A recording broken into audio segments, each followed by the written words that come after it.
ప్రభుత్వ నిషేధిత ఎండు గంజాయిని సరఫరా చేస్తున్న 4 నిందితులను నార్కోటిక్ పోలీసులు అరెస్ట్ చేశారు. నిందితుల నుంచి 210 కిలోల ఎండు గంజాయిని స్వాధీనం చేసుకున్నారు. ఆంధ్రప్రదేశ్ నుండి తొర్రూరు ఖమ్మం హైవే మీదుగా నిందితులు నిషేధిత గంజాయిని ట్రాక్టర్లో తరలిస్తుండగా వరంగల్ తూర్పు నియోజకవర్గం ఉర్సుగుట్ట దగ్గర పోలీసులు వారిని అదుపులోకి తీసుకున్నారు. నిందితులు మీడియా ముందుకు ప్రవేశపెట్టే సమయంలో పారిపోయే ప్రయత్నం చేయగా వెంటనే అలర్ట్ అయిన పోలీసులు వారిని అదుపులోకి తీసుకున్నారు. పట్టుబడిన గంజాయి విలువ 1,38,38,000 రూపాయలున్నట్లుగా నార్కోటిక్ డీఎస్పీ సైదులు తెలిపారు.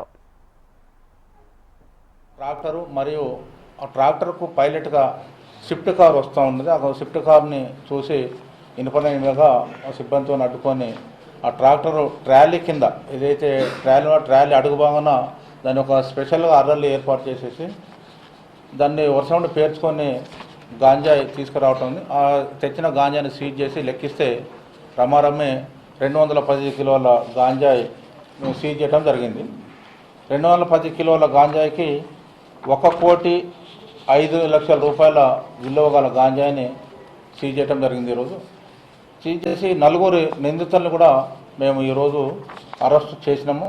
అందులో 4లో గుగ్లోత్ భాస్కర్ అనే అతను నెంబర్ 1, కెతావత్ రామ్ నాయక్, కొర్ర వినోద్ కుమార్ మరియు విరోధుల శ్రీనివాసు అనే అతను ఆంధ్ర నుండి ట్రాక్టర్ ఖమ్మం వరకు తెచ్చినాడు. అక్కడ నుండి వీళ్ళు 4 కూడా ఒకటిగా ఏర్పడేసేసి హైదరాబాద్కు ట్రాన్స్పోర్ట్ చేస్తుంటే ఉర్సుగుట్ట వద్ద ఈ ట్రాక్టర్ను ఆపటం, ఈ గాంజాయి సీజ్ చేయడం జరిగింది.